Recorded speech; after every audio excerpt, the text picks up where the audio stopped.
My daughter sent me this article the other day that I want to read with you. It is posted in Newsweek or by Newsweek. It's entitled Holy War, Red Cows, Gaza, and the End of the World. It is said that this is where the world began and perhaps where it will end. The true epicenter of the war in the Holy Land is not the devastated Gaza Strip under Israeli assault, since Hamas' bloody raid last October sparked the region's deadliest conflict in decades. By the way, do you hear a little bias there?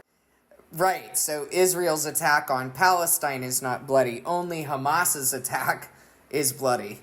Anyway, moving along. It is a few dozen miles away in Jerusalem at the holiest and most fiercely contested hilltop on earth.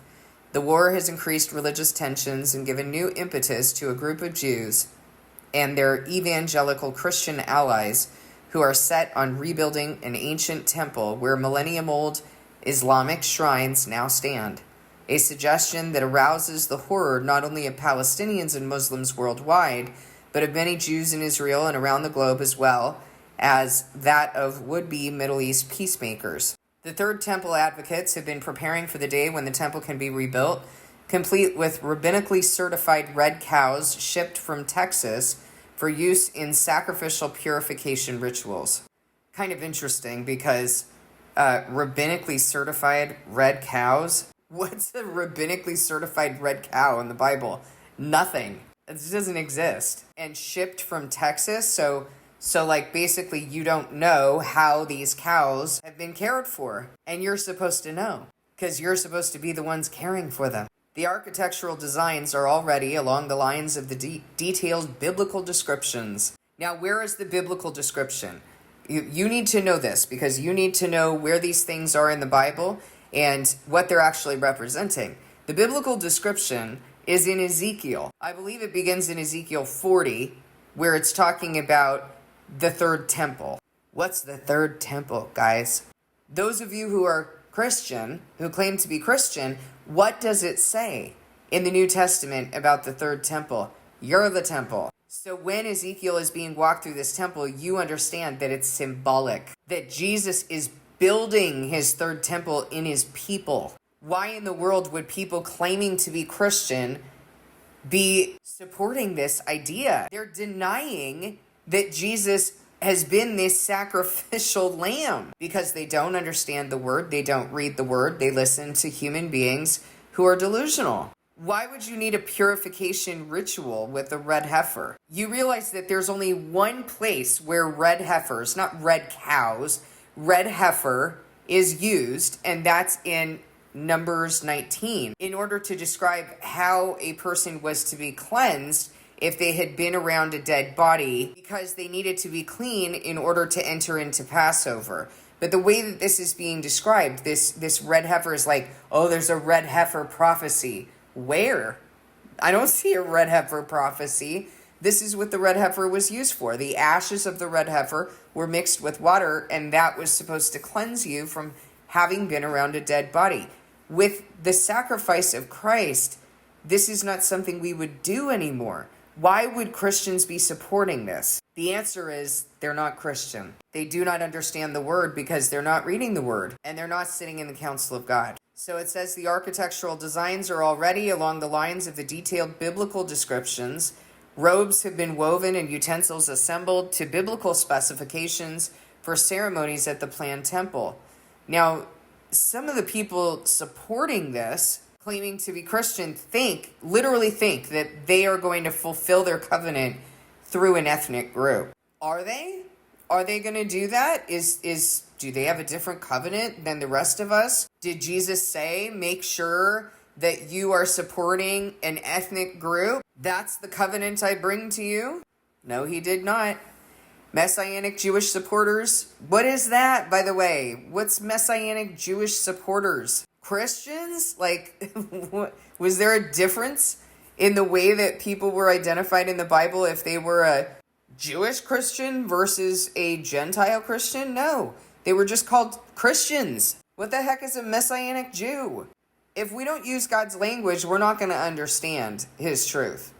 Messianic Jewish supporters believe the rebuilding of the temple, rather than being divisive, would fulfill biblical prophecy to bring an era of peace with the temple as a house of prayer for all nations. Sit with that a minute. A house of prayer for all nations is what God's saying is go ahead and bring into my temple foreigners uncircumcised in heart. No, he rebukes it, turns out.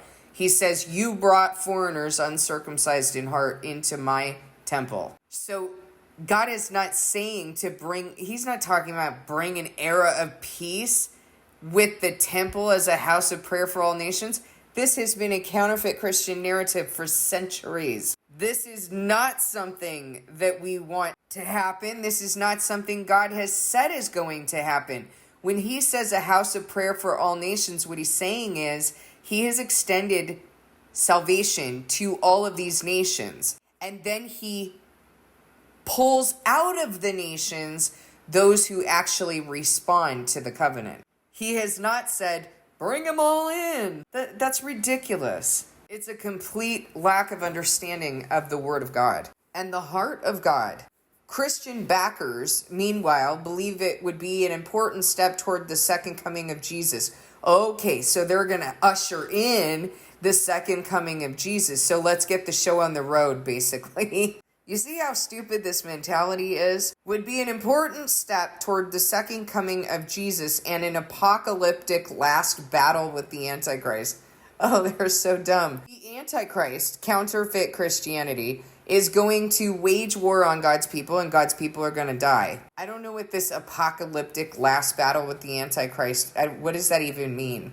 Our holy warriors who are fighting in Gaza are actually fighting for the building of the temple.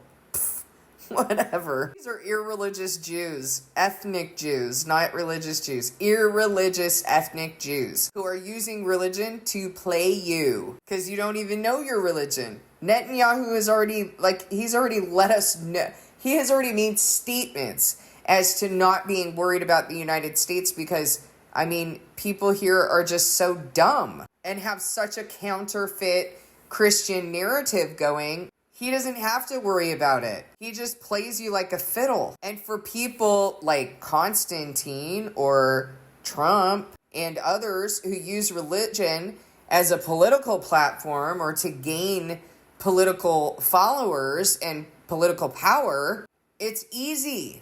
These people, these politicians, are not supporting Israel because they actually believe any of this. They're supporting Israel because because that's part of their political platform, period. And because of all of the counterfeit Christians who will support them on that premise. Because they think that if they cast their vote in that direction, well, then they're just going to be saved through this ethnic group. It's stupidity. And they're giving their support for murder based on a stupid fantasy that they will be saved through an ethnic group.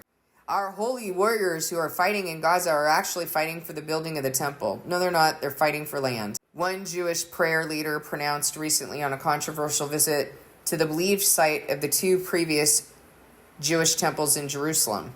Standing before the Dome of the Rock, the gleaming Islamic shrine that has sat for more than 1,300 years on the same contested spot, Marina Sokol, an Israeli mother whose son was killed fighting Hamas in Gaza, proclaimed, "The war we are waging is a war for the Temple Mount." In their war to destroy Israel and replace it with an Islamic state, Hamas leaders also readily draw on the symbolism of Jerusalem and the Temple Mount, known to Muslims as Haram al-Sharif, the noble sanctuary. It is the third holiest site in Islam with its Al-Aqsa Mosque, as well as being the holiest site in Judaism. This round of conflict is being waged by the resistance under the name Al-Aqsa Flood. It is not for the sake of Gaza or the West Bank, but rather for the sake of Jerusalem and Al-Aqsa, Hamas spokesperson Bassem Naim told Newsweek. Hamas killed about 1,200 Israelis and kidnapped more than 200 in its unprecedented October 7th attack. According to Israeli figures, Israel's ensuing offensive against Hamas has so far killed over 32,000 Palestinians in Gaza, according to Hamas authorities there. They do not say how many of those were combatants. Israel said at least 13,000 of them were. Hamas has long put the fight against Judaization of holy sites high on its list of reasons for seeking to destroy Israel.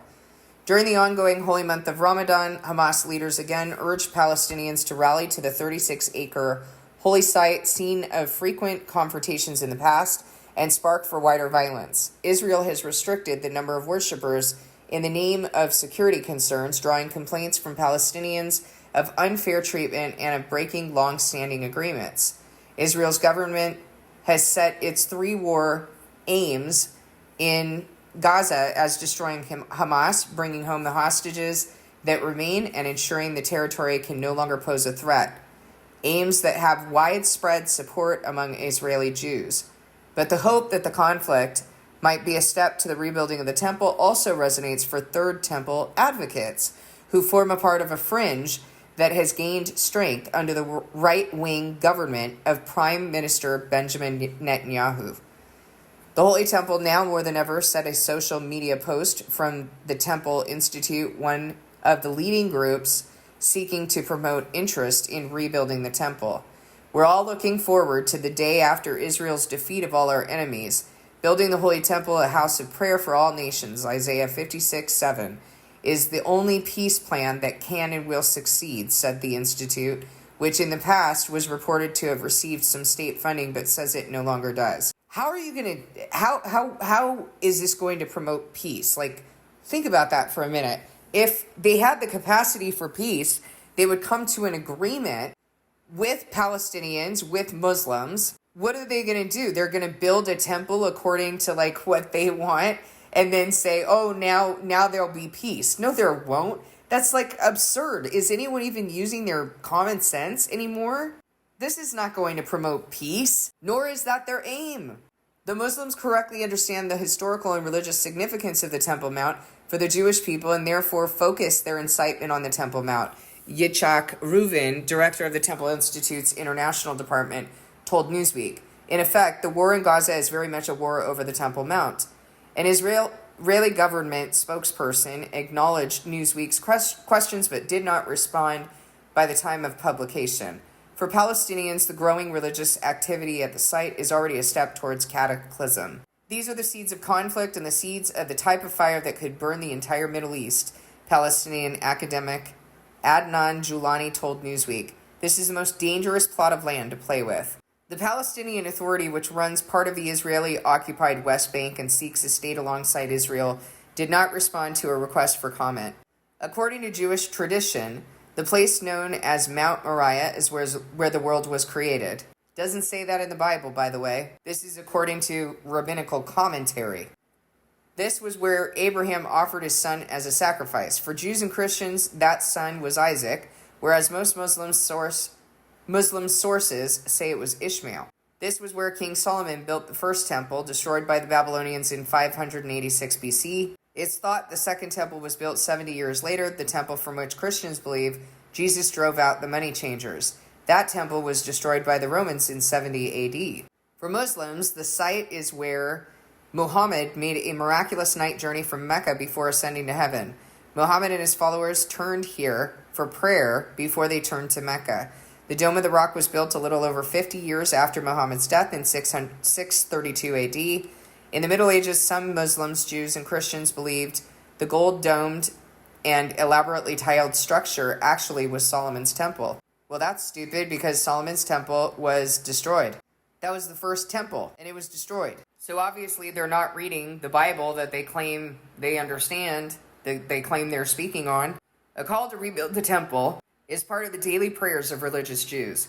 But those actively seeking to make it happen are outliers within a religious nationalist movement that sees a God-given right over all the land from the River Jordan to the Mediterranean Sea, a belief which has helped drive settlement of the occupied West Bank since the 1967 Middle East War. Still a tiny minority, Third Temple advocates gained momentum as Israeli politics swung toward the religious right under Netanyahu. By the way, guys, I just want to say this. So when the word refers to like laying the foundation of the second temple, what makes anyone think that there's still a temple? This isn't like a California remodel where they reduced the temple to studs or something. They rebuilt it. They were literally laying the foundation of the temple. So how is it possible that that's Solomon's temple? These people do not have understanding. They do not read the word. The Third Temple movement have a lot of power. They are in the government. They are having a lot of support, something they never had before, said Yonatan Mizrahi of the Peace Now group, part of a once influential left-wing peace movement that has itself been pushed to the margins, particularly since the Hamas attack. 20 years ago, even the settlers tried to avoid dealing with the Temple Mount Haram al-Sharif. There were only a few people, a few dozen, and today we're talking about a movement, he told Newsweek.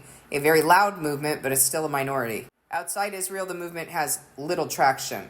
First of all, 90% of American Jews have no concept of a third temple in any traditional way, said Rabbi Asher Lapatin, Director of Community Relations at the Jewish Federation of Greater Ann Arbor, Michigan. See, now that is unfortunate, but it's telling. I mean, this person is admitting that 90% of American Jews have no concept of a third temple because they're obviously not reading their word.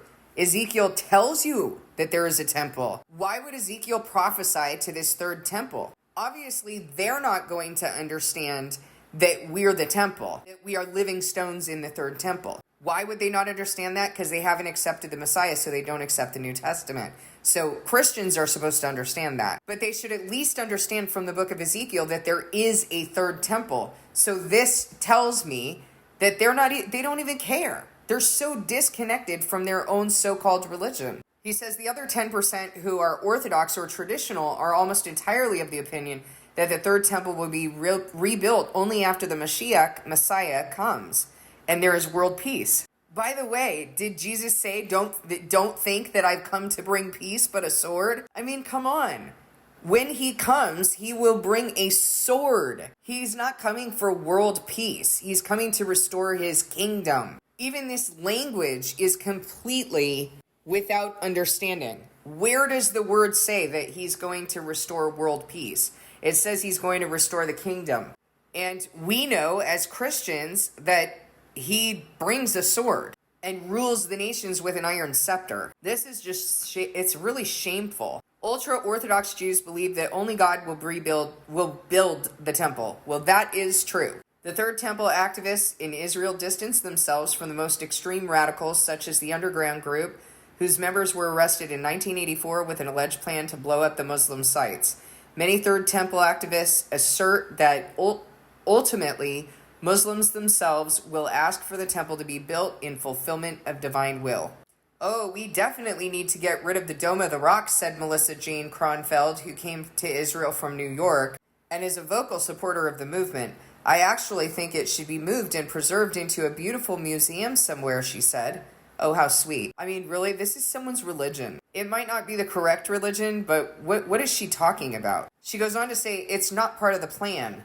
God laid out exactly what the temple is supposed to be. Yeah, he sure did. He said that he does not dwell in temples made by human hands. He said that we are living stones in this temple and that we are being fitted together to rise and become a holy temple in the Lord. It's not an architectural plan. She and others are not fazed by the challenges over removing one of the world's most iconic structures. In addition to being an architectural emblem of Jerusalem, the Dome of the Rock is a symbol of the state, long sought by Palestinians with Jerusalem as its capital. Israel also claims Jerusalem as its capital. The Dome of the Rock is part of the same compound as the Al-Aqsa Mosque, which is not itself on the land where the temples are thought to have stood. We will defend the mosque to the very end, said Abu Ibrahim, a retired taxi driver on the stone plaza outside the mosque. He took a bullet through the leg during the riots in 1990 when Palestinians feared a takeover by the Third Temple activists. At least 117 Palestinians were killed at the time. It is an Islamic place and not a Jewish one, he said. They have no right to pray here. The struggle over prayer rights is happening right now.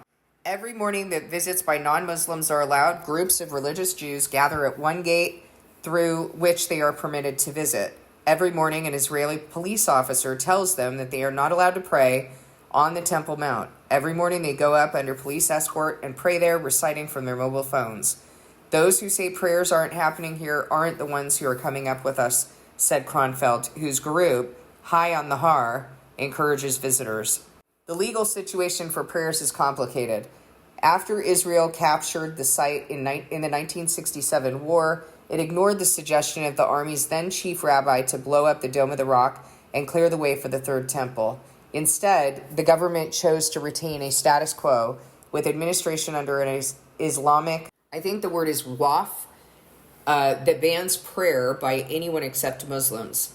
Although Israel's Supreme Court has ruled that Jews have the right to pray here, it also said that the right can be limited in the public interest, as in to avoid inflaming the situation.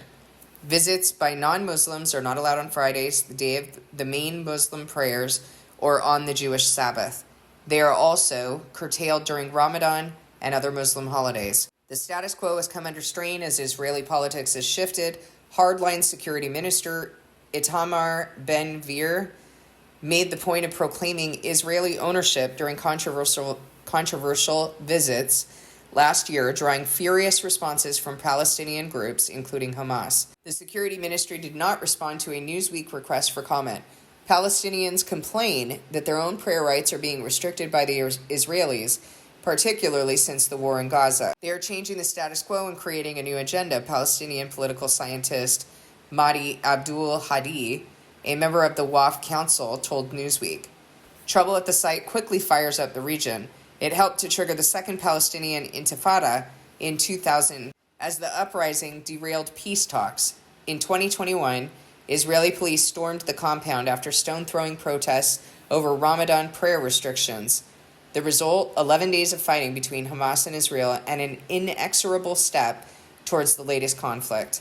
This is a symbol for us. We have a holy duty to save it, said Palestinian shoe seller Sami Taim, who is at 24, is too young to be allowed inside the compound most of the time by the Israeli border police who patrol the old city. We will never give up, he told Newsweek. While Israeli Jews agree on the holiness of the site, there is no unified view of what should be done there in a society that has its own deep divisions among the religious. Between the religious and secular, between left and right, between Israelis whose ancestors immigrated from different parts of the world. The fact that our enemies recognize the importance of this place and we don't is literally the tragedy of a generation, lamented one young prayer leader during a prayer at the site one Sunday for a dozen or so people, some of whom visit it several times a day. By contrast, Sephardic Chief Rabbi Yitzhak Yosef has said that any Jew who even visits the site is sinning, not to even mention seeking to build a third temple. He sent a stern letter to Ben-Gvir after his visit. Even on the religious right, some are wary of the Third Temple movement in fear that it could undermine the immediate push for prayer rights at the holy site. I pray every single day for a third temple, but there's a difference in this time and in these generations from the practical step that we want, said Yishai Fleischer, international spokesperson for the Jewish community of Hebron, scene of frequent confrontations between Jewish settlers and Palestinians in the West Bank. Nobody is offering up a bill to build the third temple, but we do want it to be open on the Sabbath, he told Newsweek.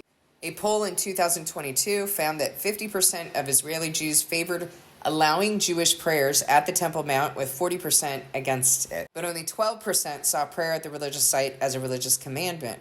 For the rest, it was to demonstrate sovereignty.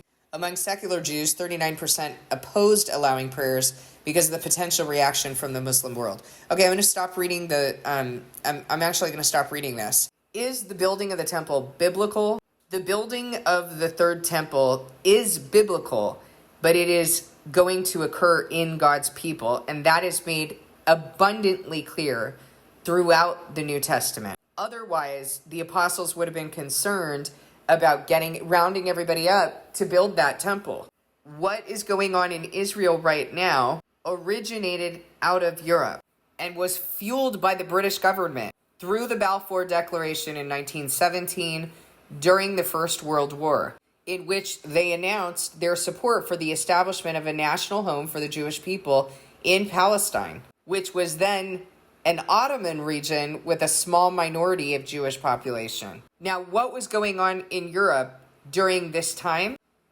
Counterfeit Jews were reforming God's word in a movement called Wissenschaft des Judentums, the science of Judaism. God didn't tell anyone to do that, so they reformed God's word, and God brought judgment. They set up the first synagogues and universities in Europe in this movement.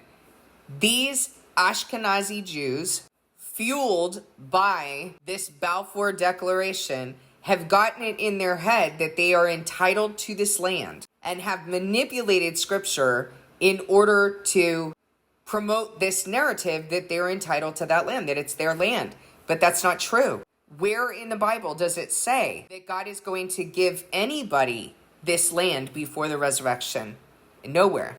Why in the world would God give you land before the Antichrist reign to then be taken away when he has said in places like Ezekiel that this is going to be established forever? It'll never be taken from you.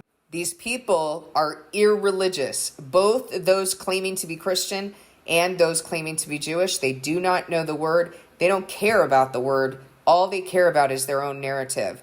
And counterfeit Christians are invested in this narrative because they think that they are going to receive salvation through some ethnic group fulfilling their covenant. And so they stand by giving their approval for murder. And they will do it again, by the way. They will stand by giving their approval for murder. When the Antichrist rises again, they will give their approval for the murder of true Christians. The word states it, you guys. In the book of John, Jesus lets us know that the very people who are going to kill you are going to think they are doing a service to God. Why is it that Jesus says in Revelation 2 and 3, he refers to these people who claim to be Jews, though they are not, claim to be Christian, though they are not, but are of the synagogue of Satan, of the church of Satan, and he is going to make them bow down to his people and acknowledge that he has loved them. Why would he do that? Because these are those claiming that he loves them, that they're the chosen people. This includes Jews and it includes counterfeit Christians. What is happening right now is absolutely what God is doing to fulfill, but this is satanic. What they are doing is satanic. This is not being done by God's people. He is not fulfilling this through his people. He is fulfilling this through wicked, irreligious, counterfeit Christians and counterfeit Jews. Please discern this with God. You need to know what the word actually says.